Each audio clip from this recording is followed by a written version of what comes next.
Dosta dolazi publike. Za naše uslove u Srbiji možemo biti zadovoljni i to nam je jedan i od ciljeva i mojih je da vratimo tu publiku. Mislim da je smisao fudbala u tome.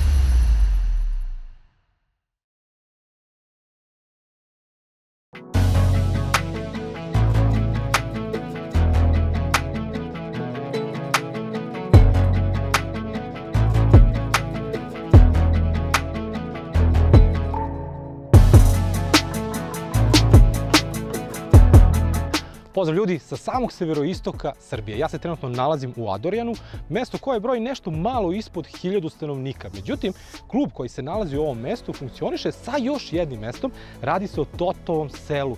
Ova dva mesta su podelila uloge, tako da kažem. U Totovom selu se nalazi akademija koja je zadužena za pravljenje fudbalera koji dalje dolaze u Adorijan i igraju na ovom stadionu. Danas idemo da obiđemo fudbalski klub Tisu iz Adorijana koji se takmiči u 4. saveznom rangu, odnosno u Vojvođanskoj ligi Sever.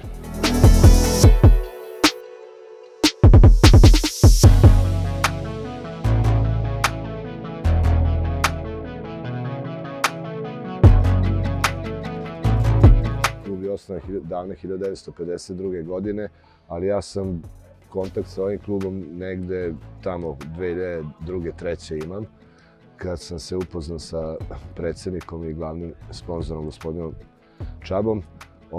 Tu sam čak i nešto malo igrao i kako sam počeo trenersku karijeru u Senti, u više navrata sam za ovih 20 godina bio trener. Opet u nekoj novijoj istoriji mi imamo izvanredne uslove. Sad kad pogledate ovaj objekat koji je nekih 4-5 godina izgrađen, za današnje uslove u Srbiji mislim da je to velika stvar za fudbal. Trenažni proces se odvija na Tisa Nješa akademiji u Totovom selu, gde su zaista fantastični uslovi, 3 terena, teretana, hala, teren sa veštačkom podlogom. Što se tiče uslova, zaista su izvanredni. Što se tiče stabilnosti kluba, bilo kakve finansijske i bilo koje, isto tako mogu da kažem sve najbolje, da je tu gospodin Čaba Boršuš zaista obezbeđuje sve, koji je jedan istinski zaljubljenik.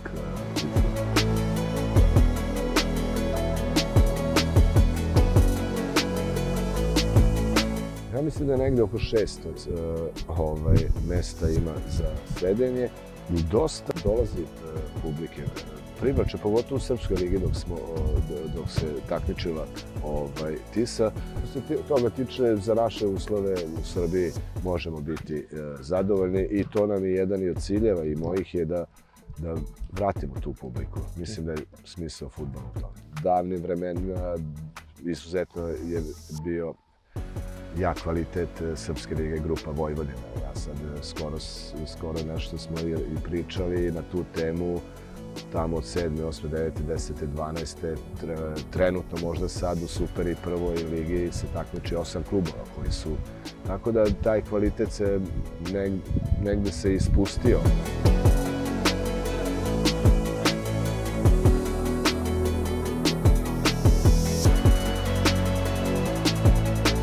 Pa naše ambicije, nesretno smo ispali prošle godine iz Srpske lige. Onako dugo sam i ja sam razmišljao, osjetio sam neki dug prema gospodinu Čabi sa jednom grupom momaka koji su danas ovde, da nešto smo ostali nedorečeni, mada smo mi najmanje krivi za to ispadanje. To je bio jedan od uslova mojih da ta grupa momaka ostane.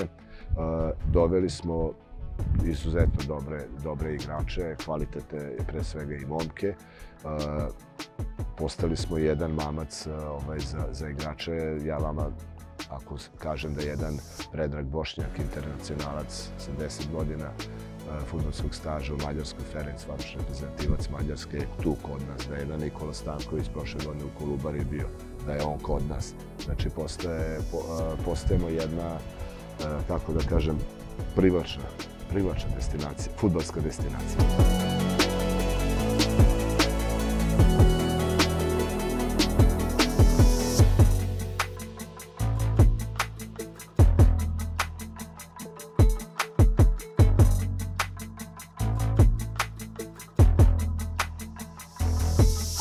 Akademija je osnovana 2011. godine.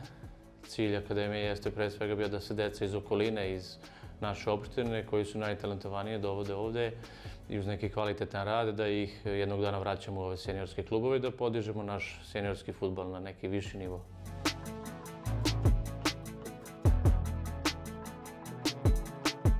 Pa imamo 3 terena, 2 su travnata i 1 je veštačka podloga. Pored toga imamo sopstvenu teretanu, sportsku halu i ono što je bitno da imamo dom učenika i restoran gdje su naša deca smeštena i imamo sopstvene autobuse sa kojima možemo da idemo na utakmicu redovno.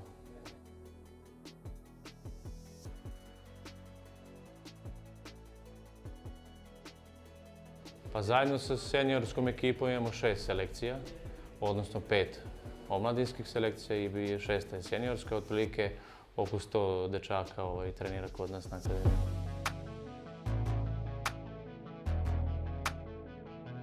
Pa deca koja su smeštena u domu učenika, mislim da sasvim korektnu cenu imaju, to se plaća, ali ono što je jako bitno da oni imaju obezbeđen doručak, ručak, večeru na akademiji, smeštaj na akademiji i u toku školske godine svaki dan ih naš prevoz nosi do škole i vraća nazad. Za ove najmlađe koji nisu smešteni na akademiji, akademija obezbeđuje 3 puta nedeljno prevoz, znači ode po dete, donese na trening, isto tako ga posle treninga vrati.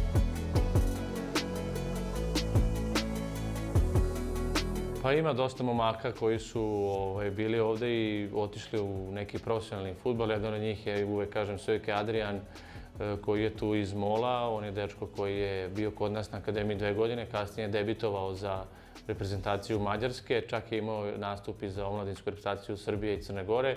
Kasnije je igrao za Herakles u Holandiji, za Keln i bio je u TSC-u, tako da to je jedan od one, onako da kažem. Međutim, ima puno momaka koji su u Mađarskoj, 2. i 3. rangu takmičenja, tako da možemo se time dosta pohvaliti, ali kažem, on je jedan od stvarno onako najuspešnijih.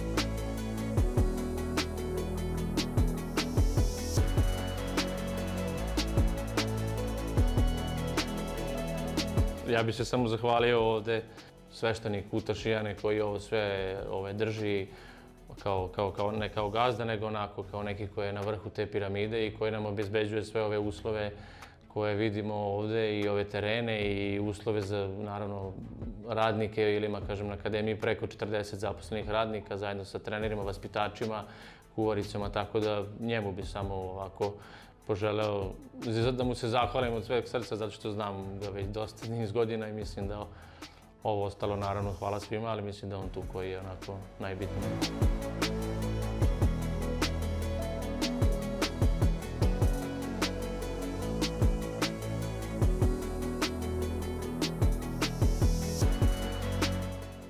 Pozdrav ljudi, ovo je bio fudbalski klub Tisa iz Zadorjana. Kao što ste mogli da vidite, imaju zatvoren krug. Ako ćete da me pitate, ovo je možda i najsavršeniji sistem koji sam imao prilike da vidim od kako radimo ove emisije. U svom sistemu posjeduju 3 terena, od kojih je jedan sa veštačkom travom. Imaju halu, pored toga imaju i spavaone, učenički dom, imaju i svoju menzu, bukvalno kompletno zatvoren krug, teretanu, sve što je potrebno da jedan mladi fudbaler postane profesionalni fudbaler. Ovde, kao što možete vidite, odlični uslovi i za prvi tim. I svakako novca imaju, što je jako bitno, i sada je njima samo da nastave da rade i da idu pravim putem i sigurno ih u budućnosti očekuje ozbiljan uspeh. Vi vaše mišljenje o ovom klubu možete ostaviti u komentaru, pa se vidimo uskoro sa nekog drugog starta. Pozdrav!